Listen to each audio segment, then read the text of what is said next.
I was diagnosed with thyroid cancer when I was doing really well in the art world, and I thought I would never paint again. Zahrah Resh is a prolific contemporary American abstract artist who has used her art as a recovery tool for thousands of cancer survivors, enhancing the aesthetic appeal of spaces in the United States and abroad using her fine artistic skills. Lida Network had the privilege of sitting with Zahrah.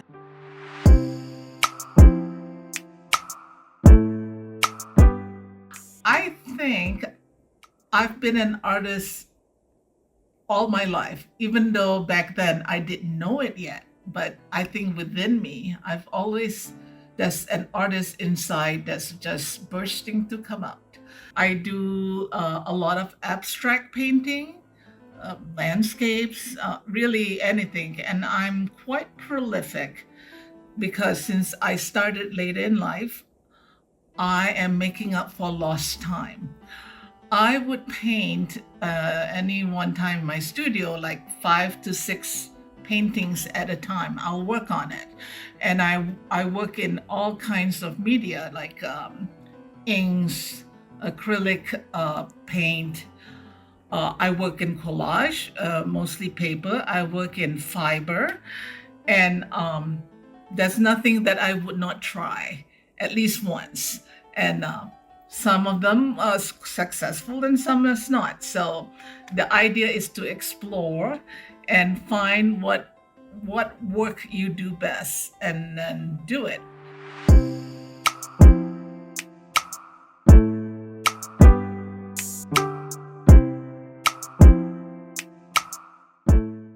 The moment that I knew that I want to do something with art was when I first came here to the United States, and I was in at the University of Princeton, and I was alone in the art museum on the university campus, and saw my first real live painting, a painting done by Monet. And when I saw it up close, alone in that gallery, I realized that this is what I want to do. I want to paint just like the way Monet painted. It to me, his painting was so alive, so colorful, and I want to do that. And somehow, even then, when I don't know how I want to get there, I decided in my head that I will get there.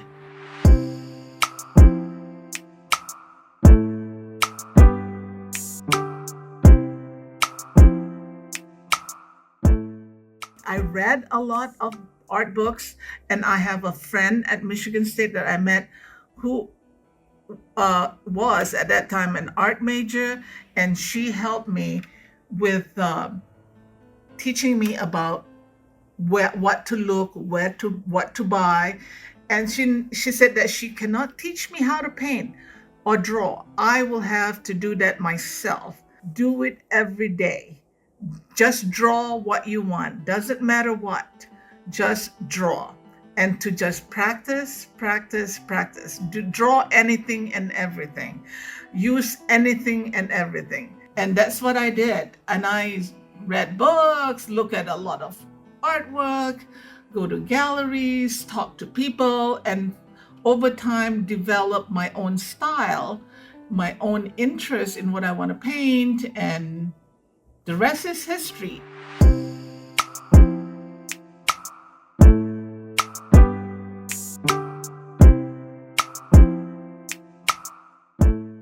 This woman whom I don't know, who became my friend, saw my work and wanted to buy my work. And I thought that I'd rather give it to her. Nobody wants to buy my work. But she said, nope, she will not take my work unless I take payment for it. And over time, the things that she taught me to really think about my work is I have to value my work. And said, nobody will value your work unless you value your work. She said, in any business, that is one of the things you have to learn, to take risks. You know, people may like you or people may reject you. That's part of doing business. She really tell me to sign my work and own my work. I had a hard time putting my name, signing my work at the bottom. It took me a long time to learn how to do that. And she said to be fearless, that I have to stand up for myself. You have to be able to take criticism. You have to be able to take rejection. And I will tell you, this is what I tell Irene. When one person rejects, there's 14 doors that will open for you. And never be afraid of rejection. It leads to something else.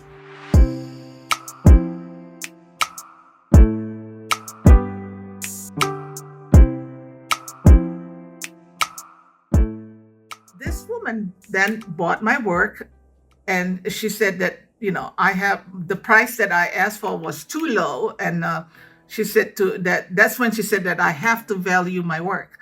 So, and until I gave her a good price for it, then, when she feels that I do value my work, then she'll buy it from me. Now, the other thing is, when I went to deliver the painting to her house, she lives in this big house, and she asked me to come in, and she said, I have a project for you. I want you to fill my house with your paintings. She said, who did your house? I said, well, I did my house. The interior designer just showed me where to go get the furniture. That's it. I said, well, then do it that way. She said, you do this house like you do your house. And I said, well, I do not want to be a bad businesswoman. And so I said, let me think about it. And I will do a presentation to see if you like my ideas. It took me a long time to get the presentations set, because I did not want to do this job. So I did the presentation, and I made it very long. It's a 2-hour presentation, hopefully that it would wear her out. And she sat there waiting until I'm done. And then the very next thing that she said is, how much would you like for a retainer to do my house? She said, it doesn't matter how much it costs. She just wants me to do it. But I worked with her for 3 years. That process gave so much confidence going forward. Somebody I don't know believe in what I do. And I guess she saw something that I myself couldn't see. So when opportunity comes knocking, don't turn it away. That's my advice.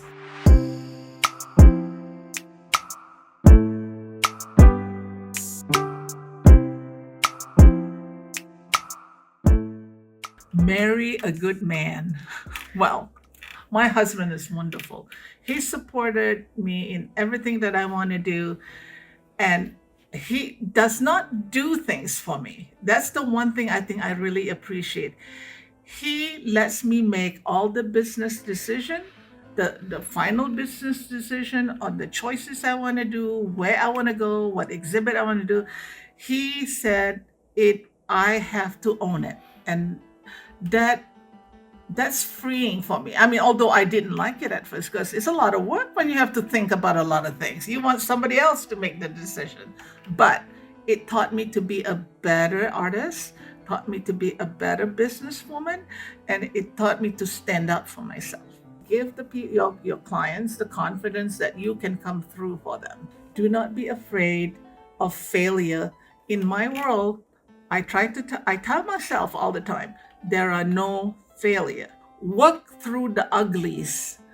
No matter how you think something is so ugly, work through it. You will get to the other side. I was diagnosed with thyroid cancer when I was doing really well in the art world. And I find that for a whole year, I couldn't paint. I could not process color in my head. I mean, I see color, but I thought I would never paint again. But I have a lot of help from my doctors, especially my husband, that I got through that. And I think after that setback, my work is so much better. And I find that There's so many opportunities out there. So my advice to you is never give up. Thank you, Leader Network.